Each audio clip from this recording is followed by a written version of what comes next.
은혜가 충만한 하루 되기를 주님의 이름으로 축복합니다. 아멘.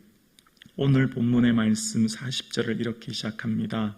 주 여호와의 말씀이니라 라고 시작하고 있고요. 그리고 이 40절에서 44절이 한 단락인데요. 44절 마지막 끝부분도 똑같이 주 여호와의 말씀이니라 라고 말씀하고 있거든요. 이 말씀이 하나님의 말씀이란 것을 강조하기 위한 것도 있지만 그 앞에 뭐가 있죠? 주, 하나님께서 너희의 주인이고 너희를 주관하고 너희를 다스리는 분이다 라고 하는 것을 하나님께서는 에스겔을 통해 한 번 더 말씀하시는 건데요. 이제 오늘 본문의 내용은 그 회복에 대한 내용입니다. 이제 지난날까지 하나님을 속썩였던 유다민족, 안식일을 지키지 않고 산당에서 제사하며 푸른 나무 아래에서 제사하는 이들을 향해 막 마음 아파하시고 애통하신 하나님이 그들에게 막 한탄하듯이 얘기하시다가 어쩐 일인지 오늘 본문에는 이제 너희를 다시 회복할 거야. 이제 그 말씀하시는 내용인데요.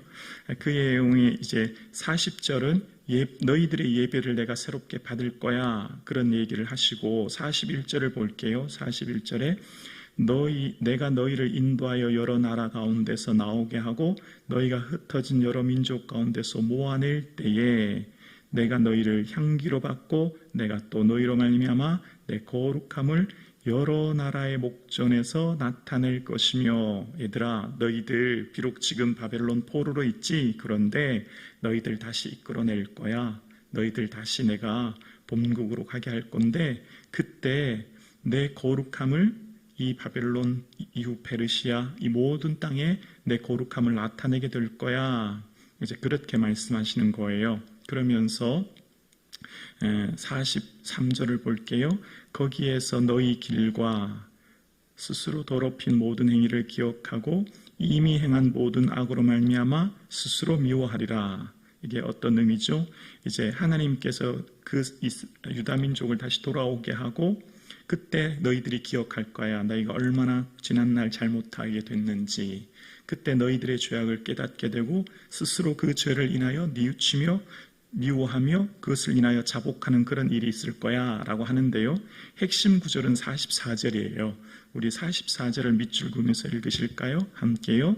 이스라엘 족속아 내가 너희의 악한 길과 더러운 행위대로 하지 아니하고 내 이름을 위하여 행한 후에야 내가 여호와인 줄 너희가 알리라. 주 여호와의 말씀이니라. 아멘. 자, 오늘 본문에 지금 이스라엘에게 앞전에는 이제 예배를 회복하게 할 거고 너희를 다시 돌아오게 할 텐데 자, 그 이유 왜 하나님은 그러면 그들을 돌아오게 하실까요? 그게 오늘 본문에 나와요. 44절을 볼게요. 이스라엘 족속아 부르시면서 뭐라고 하죠? 내가 너희의 악한 길과 더러운 행위대로 하지 아니하고 내 이름을 위하여 행한 후에야. 이게 핵심입니다. 내 이름을 위하여 행한 후. 하나님이 이스라엘을 왜 유다민족 돌아오게 하신다고요? 하나님 당신 자신의 이름을 위하여 그렇게 하신다는 겁니다. 이게 오늘 본문의 핵심이고요. 에스겔을 통해서 말씀하시고자 하는 하나님께서 너희들을 왜 택했는지 아니? 너희들 비록 바벨론의 포로로 갔지만 너희들 이만큼 속썩이고 힘들게 했지? 너희들 애굽에서부터 우상을 섬기고 광야에서 또 그리고 너희 왕들이 이런 일을 행했지. 그러나 너희들의 행한 삶, 너희들의 행위, 너희들의 삶이 의로워서가 아니야. 그건 다 내 이름을 위해서야. 이제 그 말씀하시는 겁니다. 이게 굉장히 중요한 이유는 이스라엘 유다 민족이 존재 이유가 여기에 있기 때문입니다. 왜 하나님께서 수많은 사람들 중에 이스라엘 민족 택하셨어요? 하나님 이름 드러내시기 위해. 하나님께서 그들이 강하기 때문이 아니에요. 그들은 오히려 수가 적기 때문이라고 신명기 7장에 얘기하지 않습니까? 그러면서 그들이 가나안 땅 들어가기 전에 모세를 통해 설교하는 내용의 신명기 12장에 보면 얘들아 너희가 가나안 땅 들어가면 토지소산의 만물을 하나님께 드려라.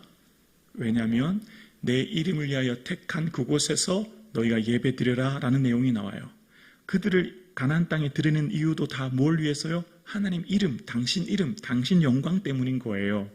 자, 그리고 여러분, 다윗이 그런 얘기 하잖아요. 하나님, 저는 이렇게 백향목궁에 좋은 데 사는데 하나님의 궤는 휘장 가운데 있으니까 제가 하나님 위해 성전 지어드릴게요. 이렇게 하니까 하나님이 뭐라고 하셨죠? 내가 내 이름을 위하여 내 집을 건축할 것이요 나는 그 나라의 왕위를 영원히 견고하게 하리라. 그런 말씀하세요. 다윗, 너가 내 집 짓는다고? 괜찮아. 너 마음 이미 알고 있다라고 하시면서 내가 수완이 차서 내 자손들과 함께 자게 되고 그런데 내 몸에서 태어날 내 씨를 내가 영원히 견고하게 하게 될 거야. 그리고 그가 솔로몬이죠. 그가 내 이름을 위하여 집을 건축하게 될 거야. 이런 말씀하십니다. 다윗에게 하나님 주신 놀라운 말씀이 뭐냐면 내 이름, 하나님의 이름을 위해서 이후에 내 아들 솔로몬이 집을 건축하게 될 거고 내 이름을 위해서 그 나라를 견고하게 줄 거고 내 이름을 위해서 너의 민족을 붙들어 줄 거야. 이제 그런 말씀하시는 거예요. 하나님께서 이 민족을 붙드시는 이유 바로 당신의 영광, 당신의 이름을 위한 것입니다. 그래서 이후에 에스겔을 통해서 하나님께서 회복하시는 말씀이 이제 39장에 나오는데요. 39장 25절에 보면 이런 말씀을 하세요. 중간 부분만 읽어볼게요. 이제 회복의 말씀인데요. 내가 이제 내 거룩한 이름을 위하여 열심을 내어 야곱의 사로잡힌 자들 돌아오게 하며 이스라엘 온 족속에게 사랑을 베풀지라 라고 말씀하세요. 무엇을 위하여? 하나님 당신의 이름을 위하여 열심을 내어 포로를 돌아오게 하시는 거예요. 하나님 당신 자신을 위해서 하나님께서 지금 행하신다고 말씀하시는 겁니다. 그래서 여러분 이후에 여러분 다윗이 항상 하나님께서 왜 나를 택하셨을까? 나의 삶을 하나님께서 이렇게 인도하시는 이유가 뭘까를 생각하면서 다윗이 고백한 게 시편 23편에 보면 그가 나를 푸른 풀밭에 누이시며 쉴만한 물가로 인도하시는도다. 내 영혼을 소생시키시고 자기의 이름을 위하여 의의 길로 인도하시는도다.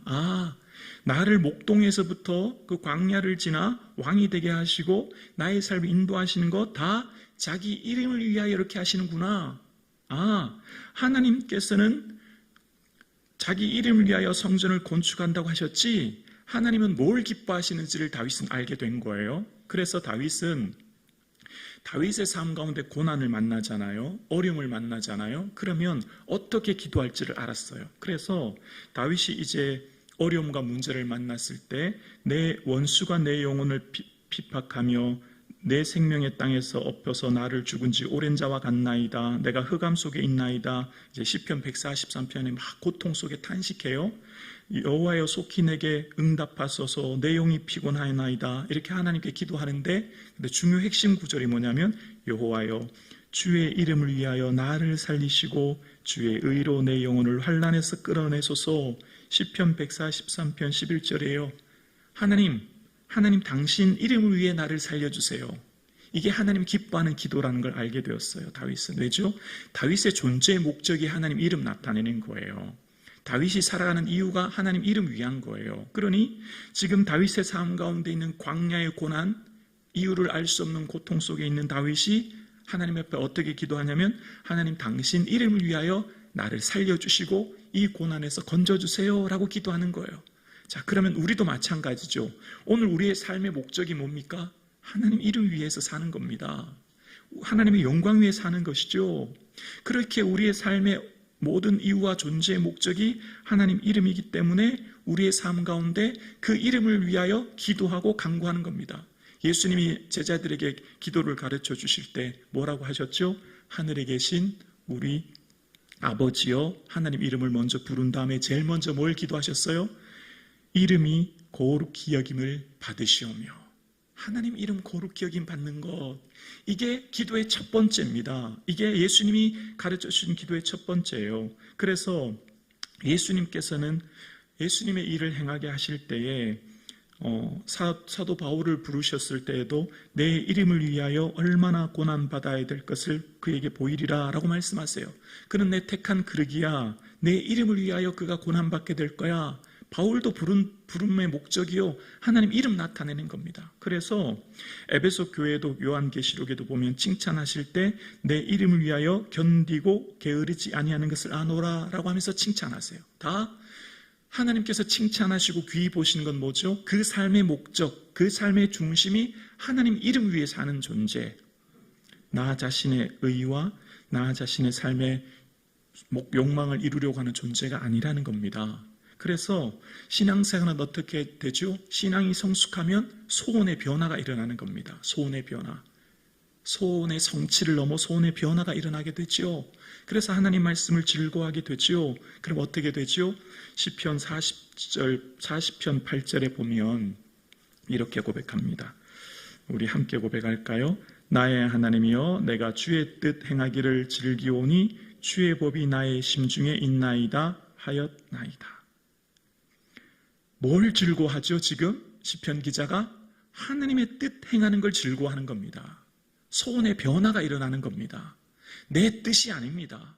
신앙이 성숙되어지면 하나님의 뜻을 이루기 위해 그 말씀을 내 마음에 깊이 묵상하는 것, 그 말씀대로 살기 위해서 애쓰는데요, 그것은 바로 신앙의 삶의 변화가 일어나는 거예요. 그래서 여러분, 우리의 삶 가운데 모든 삶의 이유가 성경에서는 결국 그들의 이스라엘 백성들을 회복하고 돌아오게 하는 것도 다 하나님 당신 이름을 위한 것이라고 이야기합니다.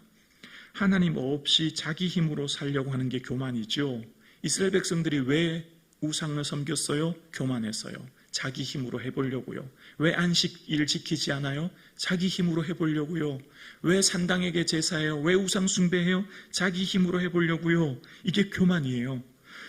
초대교회의 이 7가지 대죄를 가장 큰 죄로 이야기하는데, 이후에 4세기 이집트 사막의 수도사들도 7가지를 얘기합니다. 교만, 시기, 탐욕, 탐식, 분노, 정욕, 나태를 얘기하는데요. 그 첫 번째가 교만이에요. 자기 힘으로 자기 인생을 살아보려고 하는 것. 그런데 나일론드 니버는 그 교만에 대해서 네 부류로 나누는데요. 권력에 대한 교만, 지적 교만, 도덕적 교만, 영적 교만. 영적 교만이 가장 성도를 위험하게 한다는 겁니다. 왜죠? 우월의식을 일으키기 때문이에요. 그래서 지금 유다민족들, 그들은요, 우리는 선민이다, 그 우월의식 속에 살았어요. 그런데 그 유다민족의 속 내용은 어떻죠? 우상을 섬기죠. 왜죠? 교만했기 때문이에요. 자기 자신이 주인이 되어서 자기 힘으로 인생을 경영해 보려고 하는 생각입니다. 여러분, 순종 없는 믿음은 엄밀하게 말하면 가짜 믿음이라고도 할 수 있어요. 진정 하나님을 믿는 사람은 반드시 순종하게 되어 있죠. 그러니까 그 삶으로 입술로 아무리 경건한 척, 입술로 아무리 얘기해도요, 삶의 내용이 변화되어야 되는 거죠. 삶의 순종과 변화가 있어져야 되는 것이요. 그래서 진정 우리의 삶 가운데 하나님이 원하시는 것은 뭘까요? 우리의 삶의 목적이 바뀌는 거예요. 여호와의 이름을 위하여 사는 삶.